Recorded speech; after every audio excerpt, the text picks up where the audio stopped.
السلام علیکم ورحمۃ اللہ وبرکاتہ۔ الحمد للہ رب العالمین والصلاة والسلام علی اشرف الانبیاء والمرسلین وعلی آلہ واصحابہ اجمعین، اما بعد۔ میرے محترم بزرگوں، نوجوان ساتھیوں اور عزیز بچوں، آج ہم اور آپ گفتگو کریں گے ایک ایسے مجاہد کے بارے میں جس کی وجہ سے ہندوستان میں دین سب سے پہلے آیا، یا پھر یوں کہہ سکتے ہیں کہ سب سے پہلے ہندوستان میں دین کا پرچم بلند کرنے والے مجاہد کے بارے میں آج ہم اور آپ تذکرہ کریں گے۔ میری مراد محمد بن قاسم ہے رحمۃ اللہ علیہ، جس کتاب سے میں یہ تاریخ بیان کرنے جا رہا ہوں اس کو ہندی میں چچنامہ گرنتھ کہتے ہیں اور فارسی زبان میں اسے فتح نامہ ہند کہتے ہیں۔ چنانچہ محمد بن قاسم کی تعریف اور ان کا تعارف بھی ہونا ضروری ہے۔ کون تھے؟ کیا ان کا تعلق کسی راجے رجواروں سے تھا اور کہاں پیدا ہوئے تھے؟ ایک بات میں واضح کر دوں کہ حضور کریم صلی اللہ علیہ وسلم کو جب تکلیف پہنچائی طائف کے لوگوں نے اور حضور کریم صلی اللہ علیہ وسلم مغموم ہو کر بیٹھے ہوئے تھے، تو اللہ رب العالمین نے پہاڑ کے فرشتوں کو بھیجا۔ چونکہ طائف شہر جو ہے وہ پہاڑوں کے بیچ میں ہے، تو فرشتوں نے جا کر کہا، یا رسول اللہ، اگر آپ کہیں تو طائف شہر کو ہم برباد کر دے، تباہ کر دے، ان پہاڑوں کو جو ہے ملا دیں اور بیچ میں شہر کو جو ہے ختم کر دیں۔ اللہ کے رسول صلی اللہ علیہ وسلم نے بڑی پیاری بات کہی کہ نہیں، ایسا میں نہیں کرنا چاہتا، مجھے امید ہے اللہ کی ذات سے کہ اگر یہ ایمان نہ لائے لیکن ان کی آل اولاد جو ہے ایمان لائیں گی اور دین کی تبلیغ میں ان کا ایک خاصا اہم رول رہے گا۔ چنانچہ محمد بن قاسم کی پیدائش 31 دسمبر 690 پہ 5 یعنی 695 عیسوی میں سعودی عرب میں طائف شہر میں ہوا، اور آپ کے والد کا نام قاسم بن یوسف تھا۔ محمد بن قاسم کو میر قاسم بھی کہا جاتا ہے۔ اسی طریقے سے محمد بن قاسم جب چھوٹے تھے، اسی بچپنے میں آپ کے والد محترم کا انتقال ہو گیا تھا۔ محمد بن قاسم کا بچپن اپنے چچا حجاج بن یوسف کے پاس گزرا، جو کہ عراق کے ایک گورنر تھے۔ حجاج بن یوسف نے اپنے بھتیجے محمد بن قاسم کو حکومت کے تمام داؤ پیش سکھائے تھے اور بعد میں اپنے فوج کا کمانڈر بھی منتخب کیا تھا۔ محمد بن قاسم کا نکاح حجاج بن یوسف کی بیٹی زبیدہ سے ہوا تھا۔ سن 708 عیسوی میں یا پھر سن 707 عیسوی میں یا 9 عیسوی میں، تاریخ میں متعدد اس کی جو ہے تحریر آئی ہے۔ بہرکیف زیادہ تر 708 عیسوی میں ہی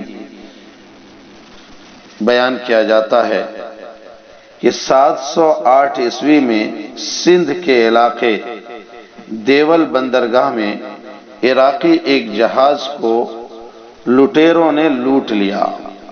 جب اس کی خبر عراق کے گورنر حجاج بن یوسف کو ملی تو اس نے ایک خط لکھا سندھ کے بادشاہ یا پھر راجہ کہہ لیجئے داہر کو۔ اس خط میں حجاج بن یوسف نے لکھا اور کہا کہ تمہارے علاقے سندھ کے بندرگاہ دیول پر ہماری سلطنت کے کچھ لوگوں کو لوٹا گیا اور جہاز کو لوٹ لیا گیا اور عورتوں کی عصمت کو داغدار کرنے کی کوشش کی گئی ہے، لہذا تم کو اس کی بھرپائی کرنی پڑے گی، اس کا ہرجانہ دینا پڑے گا۔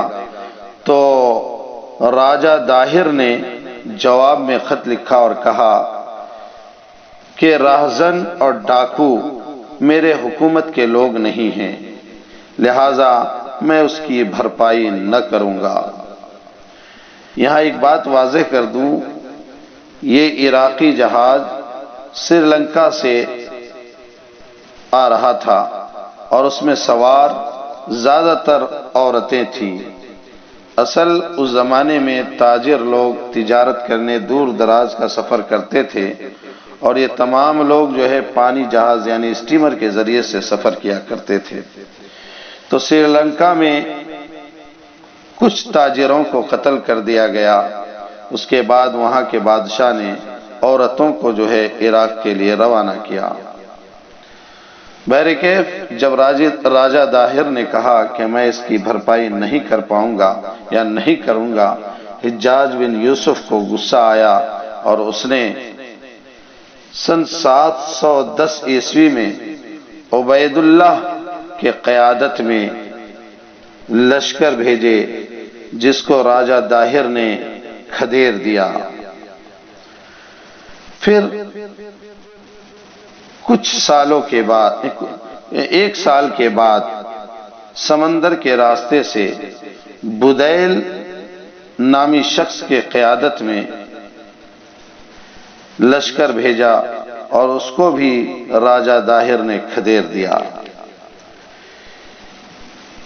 پتہ یہ چلا کہ 2 بار حجاج بن یوسف کی کوشش ناکام رہی۔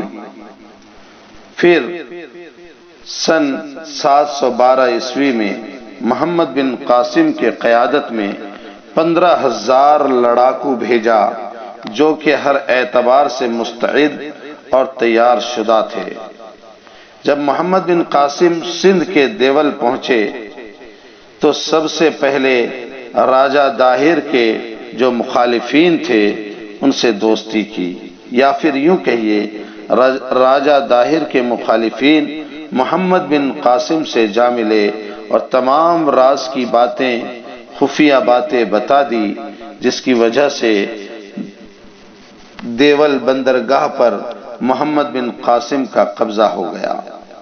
اس کے بعد یعنی دیول جیتنے کے بعد جب محمد بن قاسم سندھ کی راجدھانی ارور، جس کو بعد میں الور کہا گیا، جب اس کی طرف وہ بڑھے تو سفر میں تھے، جا ہی رہے تھے، پتہ یہ چلا کچھ سفر یعنی آدھے راستے پر پہنچنے کے بعد راور نامی ایک جگہ ہے جو دیول اور سندھ کی راجدھانی یعنی ارور کے بیچ میں پڑتی ہے وہ جگہ، تو راور پہ جو ہے ان کا مقابلہ ہو گیا، یعنی راجہ داہر کے جو لڑاکو تھے ان لڑاکو سے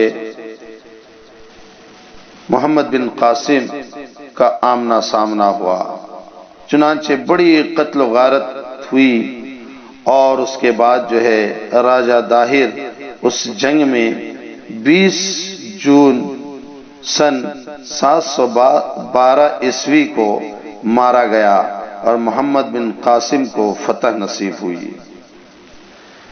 اس کے بعد جب یہ خبر راجہ داہر کی بیوی رانی بائی کو معلوم ہوئی تو رانی بائی نے روکنے کی پوری کوشش کی لیکن وہ ناکام رہی۔ اس کی صورت یہ تھی کہ رانی بائی نے ایک عورتوں کا جتھا لے کر محمد بن قاسم کا مقابلہ کرنے آئی، لیکن کہاں وہ جیت پاتی، چونکہ محمد بن قاسم کے ساتھ جتنے بھی لڑاکو تھے سب ٹرینڈ کیے ہوئے تھے، تیار شدہ تھے۔ چنانچہ ان کی دو بیٹیاں سوریا دیوی اور سوریا دیوی اور پریمل دیوی کو بندی بنا لیا گیا، ان کو جو ہے قید کر کے پھر عراق بھیجا گیا۔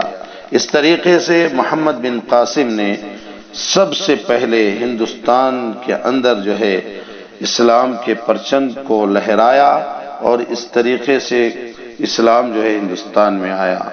یہ مختصر سی تعارف تھی۔ آئندہ انشاءاللہ اور بھی جو اسلام کے بڑے بڑے جنگجو گزرے ہیں ان کے بارے میں بھی بات کریں گے۔ اللہ رب العالمین کہنے سننے سے زیادہ عمل کی توفیق نصیب فرمائے۔